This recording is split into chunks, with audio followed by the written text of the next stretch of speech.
All great things are wound up with all things little. At first glance, it might not seem that the decision of a certain Canadian premier to include Prince Edward Island in a political tour could have much or anything to do with the fortunes of little Anne Shirley at Green Gables, but it had. It was in January the premier came to address his loyal supporters and such of his non-supporters as chose to be present at the monster mass meeting held in Charlottetown. Most of the Avonlea people were on the premier's side of politics. Hence, on the night of the meeting, nearly all the men and a goodly proportion of the women had gone to town, 30 miles away. Mrs. Rachel Lynde had gone too. Mrs. Rachel Lynde was a red-hot politician, and couldn't have believed that a political rally could be carried through without her, although she was on the opposite side of politics. So she went to town and took her husband. Thomas would be useful in looking after the horse, and Marilla Cuthbert with her. And as she thought it might be her only chance to see a real live premier, she promptly took it, leaving Anne and Matthew to keep house until her return the following day. Hence, while Marilla and Mrs. Rachel were enjoying themselves hugely at the mass meeting, Anne and Matthew had a cheerful kitchen at Green Gables all to themselves. The bright fire was glowing in the old-fashioned Waterloo stove, and blue-white frost crystals were shining on the window panes. Matthew nodded over a farmer's advocate on the sofa, and Anne at the table studied her lessons with grim determination, despite sundry wistful glances at the clock shelf, where lay a new book that Jane Andrews had lent her that day. Jane had assured her that it was warranted to produce any number of thrills, or words to that effect, and Anne's fingers tingled to reach out for it.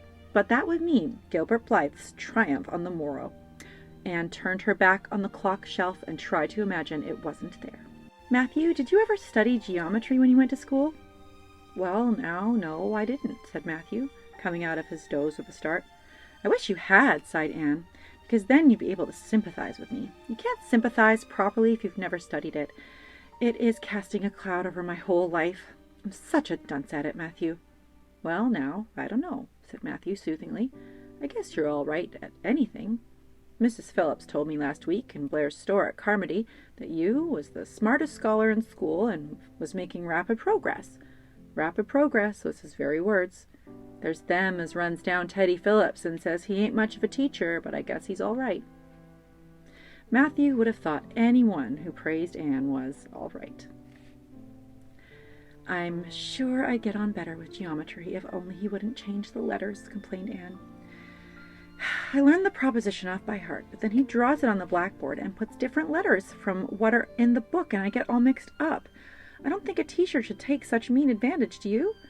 We're studying agriculture now, and I found out at last what makes all the roads red. It's a great comfort. I wonder how Marilla and Mrs. Lynde are enjoying themselves. Mrs. Lynde says Canada is going to the dogs the way things are being run in Ottawa, and that's an awful warning to the electors. She says if women were allowed to vote, we would soon see a blessed change. What way do you vote, Matthew?" "Conservative," said Matthew promptly. To vote Conservative was a part of Matthew's religion. "Then I'm Conservative too," said Anne decidedly. "I'm glad, because some of the boys in school are grits. I guess Mrs. Phillip is a grit too, because Prissy Andrews' father is one, and Ruby Gills says that when a man is courting, he always has to agree with the girl's mother in religion and her father in politics. Is that true, Matthew?" "Well, I don't know," said Matthew. "Did you ever go courting, Matthew?" "Well, now, I don't know as I ever did," said Matthew, who had certainly never thought of such a thing in his whole existence. Anne reflected with her chin on her hands. "It must be rather interesting, don't you think, Matthew? Ruby Gillis says when she grows up, she's going to have ever so many bows on the string and have them all crazy about her. But I think that would be too exciting. I'd rather have just one that is in his right mind. But Ruby Gillis knows a great deal about such matters because she has so many big sisters, and Mrs. Lynde says the Gillis girls have gone off like hotcakes. Mr. Phillips goes up to see Prissy Andrews nearly every evening. He says that it is to help her with her lessons, but Miranda Sloane is studying for Queen's too, and I should think she needed help a lot more than Prissy because she's ever so much stupider. But he never goes to help her in the evenings at all. There are a great many things in the world that I can't understand very well, Matthew." "Well, now, I don't know as I comprehend them all myself," acknowledged Matthew. "Well, I suppose I must finish up my lessons. I won't allow myself to open that new book Jane lent me until I'm through. But it is a terrible temptation, Matthew. Even when I turn my back on it, I can see it there just as plain. Jane said she cried herself sick over it. I love a book that makes me cry, but I think I'll carry that book into the sitting room and lock it in the jam closet and give you the key. And you must not give it to me, Matthew, until my lessons are done. Not even if I implore you on my bended knees. It's all very well to say resist temptation, but it's ever so much easier to resist it if you can't get the key. And then I shall run down to the cellar and get some russets, Matthew. Wouldn't you like some russets? Well, now, I don't know what I would, said Matthew, who never ate russets, but knew Anne's weakness for them.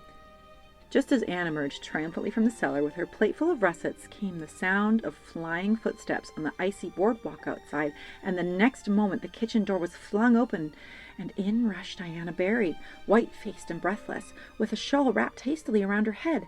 Anne promptly let go of her candle and plate, and in her surprise the plate, candle, and apples crashed together down the cellar ladder and were found at the bottom embedded in metal grease the next day by Marilla, who gathered them up and thanked mercy the house hadn't been set on fire.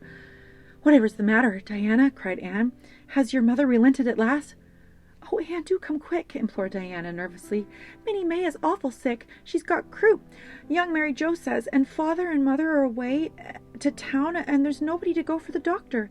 Minnie May is awful bad, and young Mary Joe doesn't know what to do, and oh, Anne, I'm so scared." Matthew, without a word, reached out for cap and coat, slipped past Diana and away into the darkness of the yard. "He's gone to harness the sorrel mare and go to Carmody for the doctor," said Anne, who was hurrying on hood and jacket. "I know it as well as if he said it so. Matthew and I are such kindred spirits I can read his thoughts without words at all."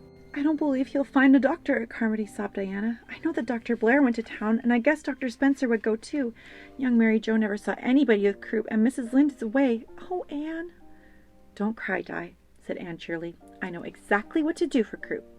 You forget that Mrs. Hammond had twins 3 times. When you look after 3 pairs of twins, you naturally get a lot of experience. They all had croup regularly. Just wait till I get the ipecac bottle. You mayn't have any at your house. Come on now." The 2 little girls hastened out hand in hand and hurried through Lover's Lane and across the crusted field beyond, for the snow was too deep to go by the shorter woodway. Anne, although sincerely sorry for Minnie May, was far from being insensible to the romance of the situation and the sweetness of once more sharing that romance with a kindred spirit. The night was clear and frosty, all ebony of shadow and silver of snowy slope. Big stars were shining over the silent fields.